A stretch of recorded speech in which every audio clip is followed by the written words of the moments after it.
নারীর যত হুকুম ইসলামে সব কিছুর মধ্যে প্রথম হলো পর্দা। তার পর্দাকে সামনে রেখে এরপরে নারীর হুকুম সাজানো হয়েছে। ওযু, গোসল, নামাজ, রোজা, হজ, জিকির, তেলাওয়াত, দান, সাদাকা সব কিছুর মধ্যে প্রথম আগে সামনে রাখা হয়েছে তার পর্দা। এটা ঠিক রেখে বিধান ওইভাবে সাজাইছে, এটাই বাস্তব। আপনি মনে করেন একটা ছোট্ট উদাহরণ দিন, হজ্জের মধ্যে অথবা উমরায় আল্লাহর বান্দারা যখন হজ করার জন্য যায় তো এহরামের কাপড় পরে হজের পোশাক তালবিয়া পড়ে, লাব্বাইক আল্লাহুম্মা লাব্বাইক লাব্বাইক লা শারীকা লাকা লাব্বাইক ইন্নাল হামদা ওয়ান নি'মাতা লাকা ওয়াল মুলক লা শারীকা লাক। এটা পড়তে হয় বাধ্যতামূলক, এটা পড়লেই ইহরাম শুরু হয়। তো এই তালবিয়া, এইটারে তালবিয়া বলে, এই বাক্য পুরাটারে। এইটা রাসূলুল্লাহ সাল্লাল্লাহু আলাইহি ওয়াসাল্লাম বলছেন, এইটা যখন কোনো ব্যক্তি পড়ে হাজী সাহেব, তো তার এই আওয়াজটা, পড়ার আওয়াজটা যতটুকু দূরে যায় অতটুকু পর্যন্ত চারদিকের গোলাকার বৃত্তের মতো চারদিকের ভিতরে শুকনা ভিজা এবং জড় জীব যা কিছু আছে, একেবারে মানুষ, গরু, ছাগল, কীট, পতঙ্গ, জন্তু, জানোয়ার অথবা কাগজ, কলম, কাঠ, আসবাবপত্র, দরজা, জানালা, খাট, বিল্ডিং যা আছে সুদাকা সকল কিছুই আল্লাহর সৃষ্টির সব ওই ব্যক্তির সাথে তালবিয়া পড়ে এবং মাগফিরাতের দোয়া, সব কিছু যদ্দূর যার আওয়াজ পৌঁছে। এবং আরো মজার বিষয় হলো রাসূলুল্লাহ সাল্লাল্লাহু আলাইহি ওয়াসাল্লাম বলছেন, মুকাব্বির তো আপনারা বুঝেন, মুকাব্বির বুঝেন কিনা? ওই যে নামাজের মধ্যে যদি মনে করেন মাইক নাই অথবা কোনো অসুবিধা, বিদ্যুৎ নাই, তখন ইমাম সাহেবের আওয়াজ পিছন পর্যন্ত পৌঁছানোর জন্য কি দেওয়া হয়? ফাঁকে ফাঁকে মুকাব্বির দেয়, মানে উনি তাকবীর বলবেন। নিয়ম সিস্টেমটা কেমন হয় যে এইখানে যিনি দাঁড়াইছে প্রথম, উনি তাকবীর দেয়, উনার আওয়াজটা যে দূর যায় তো উনি শোনে, তো উনি আবার বলে, তো উনার আওয়াজ আরো পিছনে যায়, উনি আবার উনি শুনে, এমনি এমনি পিছনে চলে যায় আওয়াজটা। তো রাসূলুল্লাহ সাল্লাল্লাহু আলাইহি সাল্লাম বলে, এই তালবিয়ার আওয়াজটা, লাব্বাইকের আওয়াজটা প্রথম যিনি পড়লো ওনার আওয়াজ যে দূর যায় ও দূরের সব কিছু পড়ে।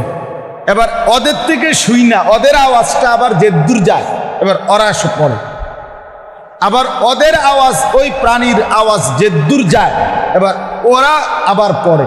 এইভাবে পৃথিবীর এই প্রান্ত থেকে ওই প্রান্ত সব কিছু তালবিয়া, এইভাবে ওই মুকাব্বিরের মতো। এখন আমার বলার উদ্দেশ্য হলো, এটা কেমন ফজিলতপূর্ণ আমল চিন্তা করেন। তাহলে বোঝা গেল এখানে আওয়াজটা লাব্বাইক, এটা যে যত জোরে বেশি পড়তে পারবে কষ্ট কইরা তার তত লাভ। লাভ কি না? কারণ আমার আওয়াজ যত দূরে যাবে তত বেশি আমার নেকি আসবে। কিন্তু এত ফজিলতপূর্ণ আমল হওয়ার পরেও মহিলাদের জন্য হজ্জের মধ্যে একবারের জন্য এই লাব্বাইক জোরে বলা নিষেধ।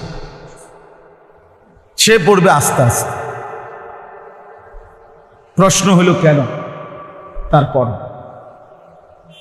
কারণ কি বলেন?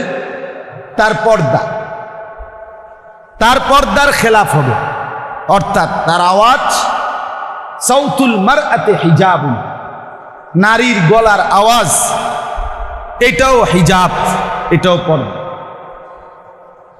তাহলে ওই যে আমি বললাম আগে, বিষয়টা শুধু কেবল বোরকার কাপড়টা না, পর্দা ওইটারে বলে না, সেটা শরীয়তের বিধান পর্দা।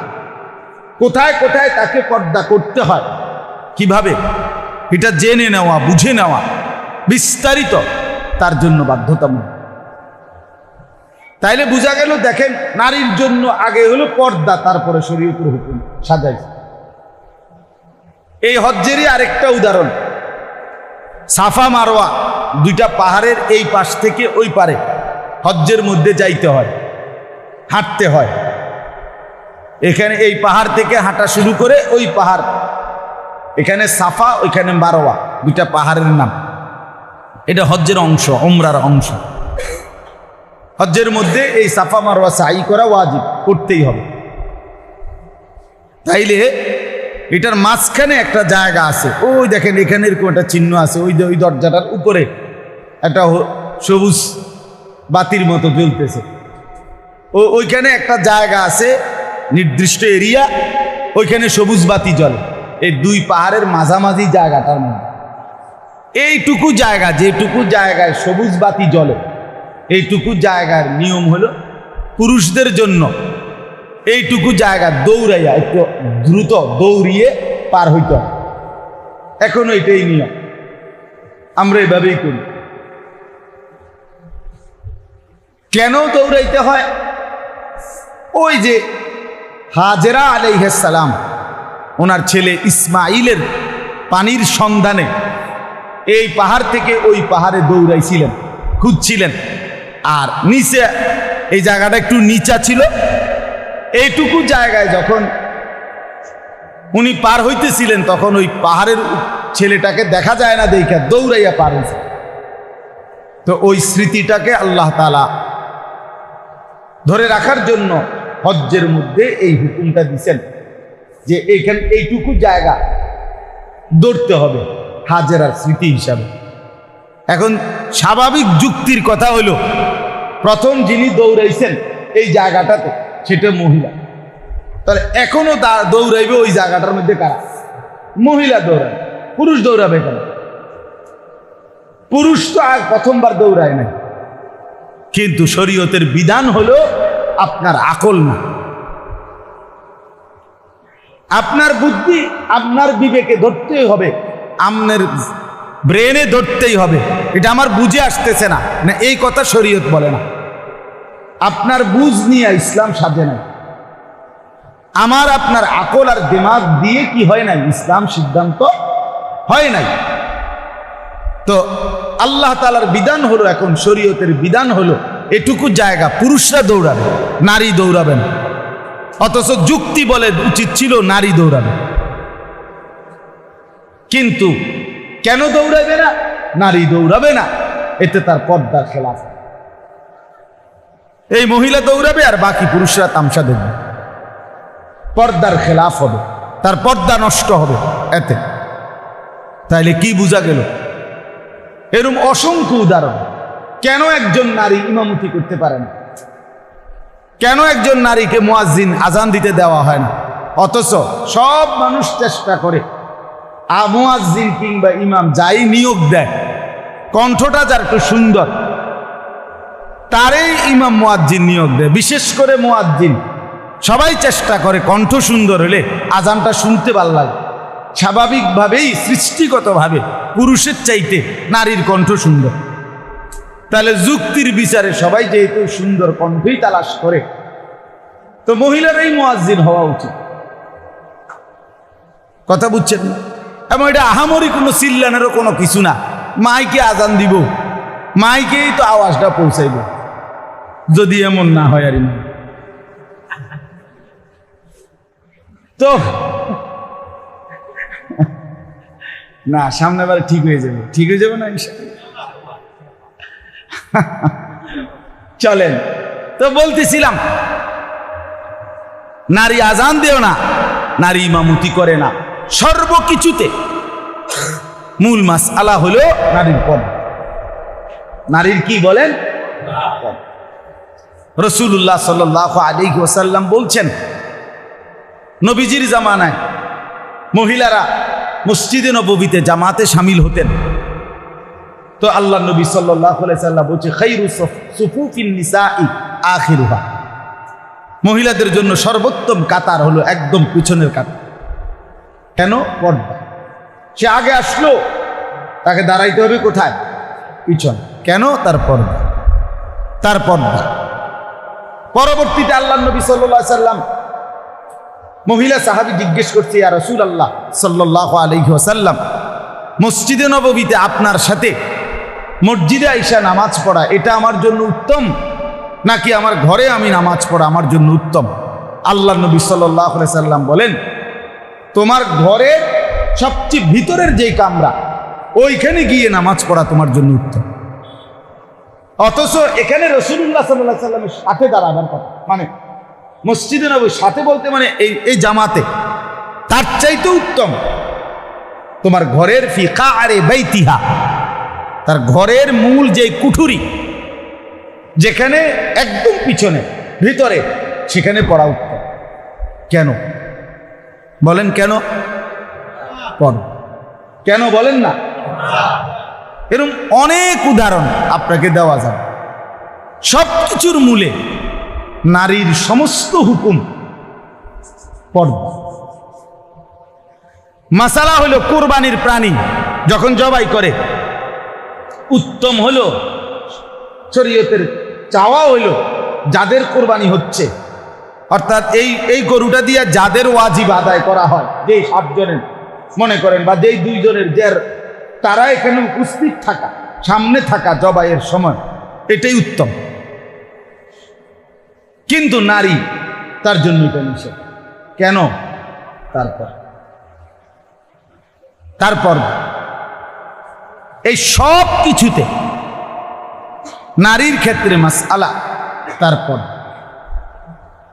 কোরআন শরীফে আছে, হযরত মূসা আলাইহিস সালাম ওই ফেরাউনের ভয়ে এলাকা ছেড়ে দিলেন, গিয়া যেতে যেতে মাদায়েন অন্য দেশে চলে গেছেন। যাওয়ার পরে ওই দেশে গিয়ে প্রথম একটা কূপের সামনে আইসা দাঁড়াইছেন। আইসা দেখছে ওই কূপের মধ্যে লোকেরা তাদের উট, বকরি, ছাগল এগুলোকে পানি পান করাইতেছে। উটের থেকে, কূপের থেকে একটা ভারী লোহার ওজনের বালতি, এটার নিচে রশি ফেলে অনেক নিচ থেকে পানি টাইন না উঠাইতে হয়, 3 জন 4 জনে মিল্লা উঠায়, এরপরে বেড়া, বকরি এগুলারে পানি পান করায়। তো হযরত মূসা আলাইহিস সালাম এই প্রথম এই ভিন দেশে আইসা এইটা দেখছে প্রথম। তো দেখছে, হঠাৎ তাকাইয়া একটু দূরে 2টা মেয়ে, তাদের অনেকগুলো বকরি, ছাগল টাইনা ধরে রাখছে রশি, তারা আলাদা দাঁড়িয়ে আছে। মূসা আলাইহিস সালাম অনেকক্ষণ খেয়াল করছেন এই মেয়েগুলো তাদের বকরিকে পানি পান করাচ্ছে না, অথচ দাঁড়িয়ে আছে। তিনি কাছে গিয়ে জিজ্ঞেস কর, তোমাদের বিষয়টা কি, তোমরা দাঁড়িয়ে আছো কেন? বলছে, এই পুরুষগুলো যতক্ষণ পর্যন্ত বকরিকে পানি পান করাইয়া চলে না যাবে, খালি না হবে জায়গা পুরা, ততক্ষণ আমরা এখানে আসব না। আর আমরা মেয়ে হয়েও কেন বকরিকে পানি পান করাইতে বাধ্য হয়ে আসছি? আবুনা শাইখুন কাবীর, আমাদের বাবা একেবারে অতিশয় বৃদ্ধ, আমাদের সাথে আর বিকল্প কোনো বুদ্ধি নাই, ব্যবস্থা নাই, এজন্য আমরা অসহায় হয়ে নিরুপায় হয়ে আসছি। হযরত মূসা আলাইহিস সালাম একাই ওই লোকদেরকে সরাইয়া নিজে একাই এই রশিদ বালতিটা টাইনা পানি ওই বকরিদেরকে, মেয়েদের বকরি 2টাকে বা বকরিগুলাকে পানি পান করায় দিয়েছে। তারপরে মেয়েরা চলে গেছে তাদের বাবার কাছে। বাবা ছিলেন ওই অঞ্চলে আল্লাহর পক্ষ থেকে প্রেরিত নবী হযরত শুআয়ব আলাইহিস সালাম। তিনি পুরা ঘটনা শুনে একজন মেয়েকে বললেন যে, তুমি গিয়ে ওই ছেলেটাকে, যুবকটাকে ডেকে আনো, আমি তাকে কিছু উজরত, পারিশ্রমিক দেব তাকে। মেয়েটা আইসা হযরত মূসা আলাইহিস সালামের কাছে, এখানে কোরআনে আছে, ফাজাআতহু ইহদাহুমা তামশি আলা ইসতিহয়াইন, অত্যন্ত লজ্জাবনত, হায়া লজ্জা নিয়ে, লজ্জাশীলা নারীর মতো, মেয়ের মতো একজন মেয়ে মুসা নবীর সামনে এসে দাঁড়ালেন, মাথা নুয়ে বললেন, আমার আব্বা আমাদের আপনাকে যেতে বলছেন, আপনাকে উজরত দিবে, পারিশ্রমিক দিবে, আপনি যে আমাদের বকরিকে পানি পান করাই দিয়েছেন, আপনাকে কিছু উজরত দিবে। এই তখন তাফসিরে আছে মুসা আলাইহিস সালাম তো পথ চিনে না, বাড়ি চিনে না। স্বাভাবিকভাবে নিয়ম কি? স্বাভাবিকভাবে নিয়ম হইল যে সে সামনে থাকবে, যে পথ দেখাবে, রাহবার সামনে থাকে, আর উনি পিছনে ওনার পথ দেখে দেখে কি যাবে। কিন্তু মুসা আলাইহিস সালাম তৎক্ষণাৎ বললেন ওই কন্যাকে, ওই মেয়েকে, তুমি আমার পিছনে হাঁটো, আমি সামনে হাঁটবো, এবং তুমি পিছন থেকে ডান বাম বলবে। কেন? কারণ সে তো নারী, তার পর্দা তার মূল বিষয়। এক যুবক পুরুষ পিছনে থাকবে আর এই নারী সামনে সামনে হাঁটবে, সেটা অবশ্যই তার পর্দার খেলাফ হবে। এই জন্য মুসা আলাইহিস সালাম তাকে বললেন, তুমি পিছনে হাইটা আমারে ডান বাম বল। এই হলো ইসলাম, এই হলো আল্লাহর দ্বীন, এই হলো আল্লাহর বিধান। আমার বাপ, আমার ভাই, আমি মূলে এই কথাটা বুঝাইতে চাইতেছি, এক নারী, এক মুসলিম কন্যা, বোন, মা, স্ত্রী, এই চারটা মৌলিক পরিচয় নারী। কখনো সে কন্যা, মেয়ে, কখনো সে বোন, কখনো সে স্ত্রী, কখনো সে মা। এই চার পরিচয় দামি। ইসলাম আলাদা আলাদাভাবে একসাথেও নারীর মর্যাদা দিছে, আবার আলাদা আলাদাও মূল্যায়ন দিছে। কন্যা হিসাবে আলাদা মূল্য দিছে, বোন হিসাবে আলাদা মূল্যায়ন করছে। মেয়ের বাপকে বলছে যে তুমি তারে যত্ন কইরা লালন পালন কইরো। রাসূলুল্লাহ সাল্লাল্লাহু আলাইহি সাল্লাম শুনাইছেন যে আমি তোমাকে, মেয়ের বাপকে বলছে, আমি তোমাকে নিয়ে একসাথে জান্নাতে একসাথে থাকবো। এই দুই আঙ্গুলের মাঝে যেমন কোনো ব্যবধান নাই, জান্নাতে তুমি আমার সাথে এরকম পাশাপাশি থাকবে। কার বাপ? মেয়ের বাপ, কন্যার বাপ। রাসূলুল্লাহ সাল্লাল্লাহু আলাইহি ওয়াসাল্লাম বলছে, কোরআনে বলছে, আমি যেন এভাবে বলি, আমি এভাবে বলি, কোরআন শরীফে বলছে আল্লাহ নারী কন্যার জন্ম, কোন ঘরে মেয়ে জন্ম নিছে, এই কথাইটারে আল্লাহ কোরআনে দুইবার বলছে সুসংবাদ। হ্যাঁ, দুইবার। ওয়া ইদা বুশিরা আহাদুহুম বিল উনসা যাল্লা ওয়াজহুহু মুসওয়াদ্দান ওয়া হুয়া কাযীম ইয়াতাওয়ারা মিনাল কওমি মিন সুই মা বুশিরা বিহি। এই যে আবার দুইবার বলছে বুশিরা, আল্লাহ বলছে দুইবার সুসংবাদ কন্যার ব্যাপারে। অর্থাৎ আল্লাহ যেন কোনো ঘরে কন্যা হওয়ার পরে আল্লাহই যেন বলছে একটি সুসংবাদ, একটি সুসংবাদ, এই ঘরে একটি কন্যা জন্মগ্রহণ করেছে। এবার যেন এই ঘোষণাটা নবী শুনছে। আমি বুঝাইলাম আর যে নবী যেন শুনছে, শুননা এবার নবী গেছে, গিয়া ওই মেয়ের বাপরে ডাক দিছে, ডাক দিয়া বলছে, নাফিসার বাপ শুনো, মানে আনিসুর রহমান আশরাফি। আনিসুর রহমান আশরাফির প্রথম কন্যা, প্রথম সন্তান কন্যা। এই জন্য আমারও তো আমার বোনেরা, মা, তারা তো নাফিসার বাপটা, মানে আমার বড় মেয়ের নাম নাফিসা।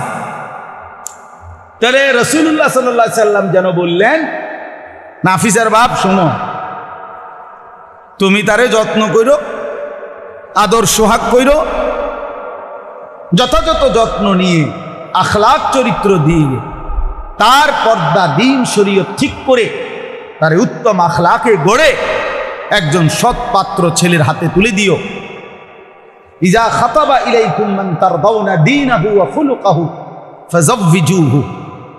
নবীজি মেয়ের বাপকে বলছে, তোমার কাছে যদি এমন ছেলের প্রস্তাব আসে তোমার মেয়ের জন্য, যার দুই জিনিসে তুমি সন্তুষ্ট, মান তারদাউনা দীনাহু ওয়া খুলুকাহু, তার দ্বীন, তার ইসলাম, তার ঈমান, এর ব্যাপারে তুমি সন্তুষ্ট, আর ওয়া খুলুকাহু, তার আখলাক চরিত্র, এই ব্যাপারে তুমি সন্তুষ্ট, তা আল্লাহর নবী বলছেন তো অবশ্যই তুমি কন্যা তার কাছে বিয়ে দিও, তার কাছে বিয়ে দিয়ে দাও তোমার কন্যাকে। তাহলে আল্লাহর নবী সাল্লাল্লাহু আলাইহি সাল্লাম বলেন, নবীজি যেন বললেন তুমি তোমার কন্যাকে যত্ন করো, লালন করো, আখলাক শিখায়ো এবং উত্তম পাত্রের কাছে বিয়ে দিও। আমি নবী ওয়াদা দিলাম আমি তোমাকে সাথে নিয়ে একসাথে জান্নাতে থাকবো। একসাথে এভাবে আঙ্গুল দিয়ে দেখাইছে, দুই আঙ্গুলের মাঝে যেমন কোনো পার্থক্য নেই। তাইলে কন্যা হিসাবে কি পরিমাণ মূল্য। আমি অনেক হাদিস, সবগুলো বললে অনেক সময় হয়ে গেছে। এমনিতে রাসূলুল্লাহ সাল্লাল্লাহু আলাইহি সাল্লাম বলেন, মান উবতুলিয়া মিন হাদিহিল বানাত আবিল আখাওয়াত, দুইটা বোন, তিনটা বোন, দুইটা কন্যা, তিনটা কন্যা, তাহলে বাবার জন্য কন্যা, ভাইয়ের জন্য বোন। যে ব্যক্তি কষ্ট করে তাকে লালন পালন করেছে, নবীজি বলেন ওই বোনরা কিয়ামতের দিন ওই ভাইদের জন্য কুন্না লাহু সিতরাম মিনান নার, ওই বোনরা ওই ভাইদের জন্য কিয়ামতের দিন জাহান্নাম থেকে বাঁচাবার পর্দা হয়ে যাবে। ভাইকে বাঁচাবার জন্য জাহান্নাম থেকে বোনরা দাঁড়িয়ে। রাসূলুল্লাহ সাল্লাল্লাহু আলাইহি ওয়াসাল্লাম বলছেন, খায়রুকুম খায়রুকুম লিনিসাইহিম, স্ত্রী হিসাবে নবী বললেন ওই পুরুষদেরকে যে তোমাদের মধ্যে সর্বোত্তম পুরুষ ওই ব্যক্তি যে তার স্ত্রীদের কাছে উত্তম। ওয়া আনা খায়রুন লি আহলি, আমি মুহাম্মদ আমার বিবিদের কাছে উত্তম। জিজ্ঞেস করে দেন, সাহাবীরা জিজ্ঞেস করছে চিন্তা ভাবনা করে যে কারে জিঙ্গাউন যায়। নবীজির বিবি মোট 11 জন, এর মধ্যে একজন মাত্র স্ত্রী হলো একেবারে সবচেয়ে কম বয়স্কা কুমারী, আর সব হলো আগে বিবাহিতা ওনারা ছিলেন। হযরতে আয়েশা রাদিয়াল্লাহু তাআলা আনহা, নবী সাল্লাল্লাহু আলাইহি সাল্লামের বয়স যখন 53 বছর বা 54 বছর, তখন ওনার বয়স মাত্র 9 বছর। কতটা ব্যবধান! তাহলে এই মাত্র 9 বছরের এই বালিকা 54 বছরের একজন পুরুষ যিনি স্বামী, তিনি যথোপযুক্তভাবে এই 9-10 বছরের মেয়ে তার হক, তার সাথে সম্পর্ক ঠিক মতো রাখতে পারা, এটা একটু কঠিন, কারণ বয়সের অনেক ডিস্টেন্স, ব্যবধান। এই জন্য সাহাবীরা উনারে জিজ্ঞাসা করছে যে দেখি উনি কি কয়। হযরত আয়েশা রাদিয়াল্লাহু তাআলা আনহাকে জিজ্ঞেস করছে, আম্মা জান, রাসূলুল্লাহ সাল্লাল্লাহু আলাইহি ওয়াসাল্লামের আখলাক কেমন? উনি তো রীতিমতো অবাক। উনি বললেন, আমা কারাতুমুল কোরআন, আরে বলো কি, তোমরা কি আল্লাহর কোরআন পড়ো না? তো ওনারা বললেন, অবশ্যই পড়ি। আম্মা জান আয়েশা রাদিয়াল্লাহু তাআলা আনহা বললেন, কানা খুলুকুহুল কোরআন, আরে তার চরিত্রই তো কোরআন, তার চরিত্রই তো কোরআন। এখানে একটা গুরুত্বপূর্ণ কথা, তার চরিত্র কোরআনের মতো না, এটা বলেন। আরবিতে মতো বললে সাদৃশ্য মানে মতো, এই সাদৃশ্যের জন্য নিয়ম হইল কোনো জিনিস কেউ কারো সাথে সাদৃশ্য দিলে সব দিক সমানভাবে 100-100 মিলতে হয় না। এটাই সাদৃশ্যের নিয়ম, তাশবিহের নিয়ম। যেমন তে একটা বাঘের বাচ্চা মানে লেজ সহ, কি বলে তে বেড়ে, তাহলে বাঘের বাচ্চা মানে কি লেজ সহ? না না, বীরত্ব, সাহসিকতা, এই না, এই একটা বিষয়ে তার সাদৃশ্য হলেই তাকে বাঘের সাথে কি দিল? তুলনা দিল। তাহলে সাদৃশ্যের জন্য সব কিছু এটার এটা সমান সমান হইতে হয় জরুরি না। এই জন্য কোরআনের মতো বলে নাই, বললে হয়তো কোরআনের মধ্যে একজন মুমিনের আখলাক মনে করেন 30টা 20টা হইলেও আপনি কইতেন আরে কয় কি মিয়া খাম খেয়ালি না, 25টা হইলেও কইতেন হইছে আল্লাহ গুণ এত খুঁজো না চাই, কিন্তু না, উনি বলছেন কানা খুলুকুহুল কোরআন, কোরআন পুরাটা যেমন মুহাম্মদে আরবি তেমন। মুহাম্মদে আরবি এমন পুরা কোরআন চাচ্ছিল যেন 100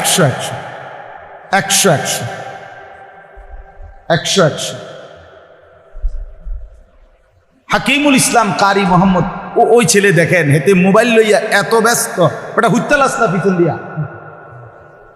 দিয়া একটা কিছু শেয়ার দাও, ঠেস দাও তুমি, ওটা আহম্মক কোথাকার।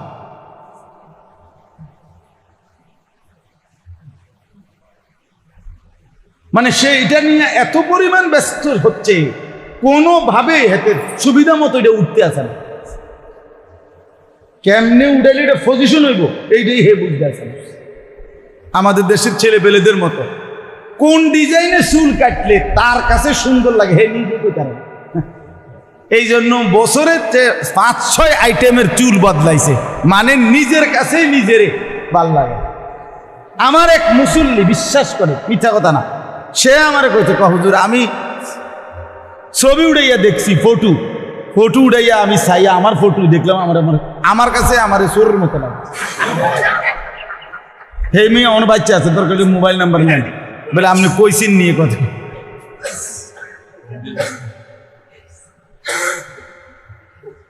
মানে হে নিজেই বলছে।